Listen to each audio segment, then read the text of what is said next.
Okay, I want you to take a second and think about a goal that you're trying to achieve. Whatever it is. Fitness, business, career, side hustle, social media, whatever. Whatever it is, take a moment and think about it. And I want you to imagine for a second what it would be like if someone handed you a shortcut. You'd wake up tomorrow morning and it's come true. You've achieved what you want to achieve. The goal you were trying to meet is done. It's taken care of. Sounds great, right? Wrong.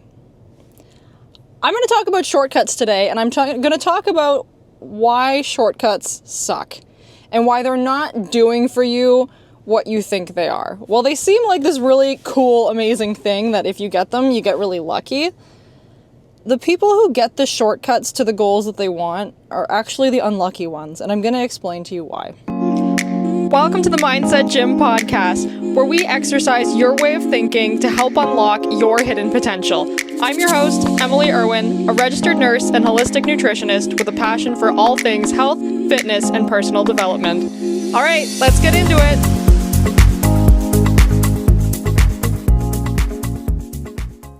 Hi guys, welcome back to the Mindset Gym podcast. I hope you're having an amazing start to your week. I want to talk to you today about the process of achieving goals, any goal that you have, really. This can apply across the board to anything in life that you have on your radar that you want to achieve, whether it's losing a certain amount of weight, whether it's working out consistently, whether it's making a certain amount of money, whether it's building a following on social media or having a business take off or getting that certain promotion at work, whatever it is. I want to talk about the process of getting there and the fact that the actual day-to-day process of what you have to do to achieve your goal, without question, is the hardest part. And oftentimes it's the part that people want to skip. It's the part that if people were given a shortcut to bypass all of that hardship and just achieve the thing that they want to achieve, of course they would take it. Of course you would. Because it saves you a lot of time and it saves you a lot of energy and it saves you a lot of hard work. The problem is that you going through the hard work and you going through the process to achieve a certain goal is not just you ticking off boxes every single day. It's not just you inching your way closer to your goal by doing these things. What you're doing in the process of working towards your goal is you are slowly becoming an entirely different person. You are building discipline in a way that you didn't have before. You are building a new perspective on the goal that you had. You are building a deeper understanding of what it takes to get to that end goal. You're building new skills along the way. You are building new habits. You're building new routines. And that's kind of the funny thing about working towards a goal is if you do happen to put in the work day after day, week after week, month after month, year after year, and you finally get to that end goal that you were initially wanting to achieve, you're an entirely different person at the end of that. All of the work that you have put in has not just gotten you to that end product, it has transformed the core of who you are. And this is why I think shortcuts are not all they're cracked up to be. Because when you are given a shortcut or when you achieve your goal way faster than you initially expected without actually taking all the necessary steps, you miss out on that development. You miss out on that skill building. You miss out on that deeper understanding of what it takes to have the thing that you have. Because achieving a goal is one thing, but your ability to maintain it over the long term is really what matters more. And without you putting in the work to gain that understanding and gain those skills and gain that discipline and those habits and that routine, you lack the ability to actually maintain the goal long term. So while you may have that one small moment of feeling on top of the world and feeling like a success, it will likely fizzle out really quickly if you haven't put in all of that work to precede it. I'm going to give you a couple examples of this. Data from the CFP Board of Standards shows that 33% of lottery winners will eventually file for bankruptcy. And it's not because they didn't have a ton of money to begin with, right? They won the lottery. They likely have millions and millions of dollars. So what is happening that is causing them to file for bankruptcy? It's the fact that they were given the money overnight. They went from having way less to suddenly having money in abundance that they have not ever been used to having. And the problem with this is that they didn't build any skills for what to do with that money. They don't know how to keep it. They don't know how to invest it. They don't know how to grow it. All they know is how to spend it. And because you went from your baseline financial situation to suddenly having millions of more dollars than you're used to, your brain does not equate your identity with someone who has millions of dollars, because you haven't put in the work to slowly, step your way up to that. Your brain has not had time to shift your identity and equate who you are as a person with somebody who has millions of dollars. And so what your brain will do subconsciously is it will try to put in actions to get you back to a state that aligns with who it identifies with. And it doesn't identify with you having a lot of money, and it's going to make you more inclined to spend a ton of this money to get you back closer to a financial state that you were in before. And this is part of what perpetuates that kind of excessive spending that happens shortly after you win the lottery, which eventually leads to people going broke and having to file for bankruptcy. There's been no work put in to build up the skills to keep that money, and there's no identity tied to you having that amount of money, which makes it a lot harder to keep. I'll give you another example. I think a lot of us remember the show The Biggest Loser. Overweight competitors were brought on and were put on these really extreme diet and nutrition regimes for a short period of time in the pursuit of losing as much weight as possible. And every couple of days or weeks, I don't really remember the timeline, they would weigh in and they would see how much weight they lost. And I think the person who lost the most weight ended up winning a ton of money. The problem with this entire process, similar to lottery winners, is they didn't actually go through the skill building and the deeper understanding of what it takes to change your lifestyle and approach exercise and nutrition in a healthy, sustainable way in order to sustain the weight loss long term. They were put on really intense, really extreme regimes that people were just telling them to do. They didn't really have the deeper understanding of why. They were just doing what they were told to do in order to try and lose as much weight as possible and in order to try to beat everybody else. But they didn't build the skills and they didn't build the understanding, which made the weight loss extremely hard to maintain. So while a lot of the competitors on that show lost a really extreme amount of weight, research shows that about 13 out of 14 participants on that show regained the weight within the following 6 years after the show was filmed. And over that 6-year period, on average, participants gained back about 70% of the weight that they had lost. So it's not a small amount. It's not like they left the show and gained 5 to 10 pounds and then moved on with their life.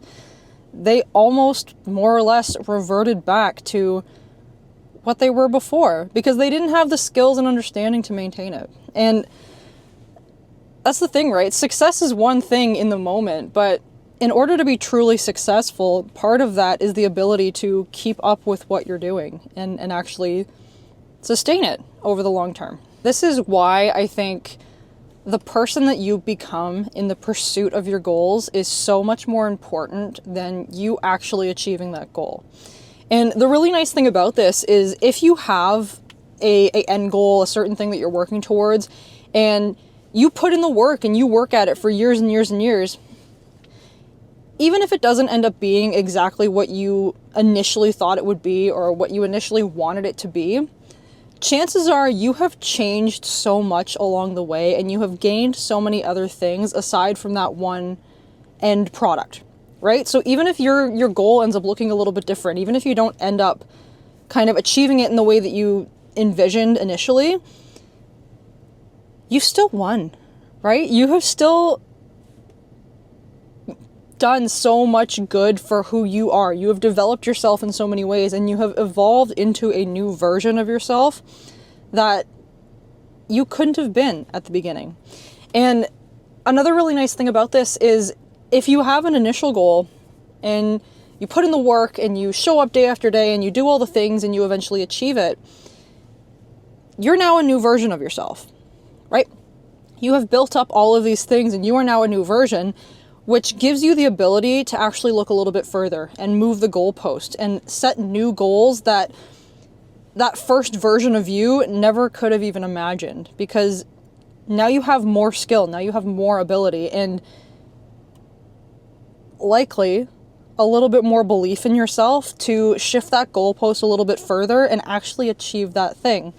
And something that can be helpful for this, if you have a really, really big goal, is breaking it up into kind of smaller steps and putting in the work to achieve that smaller step, and then moving the goalpost to the next step, and then putting in the work, achieving that next step, and then continuing to move it forward and forward, because every time you reach a new goalpost, you are a better version of yourself. You are more equipped to handle that next stretch of work.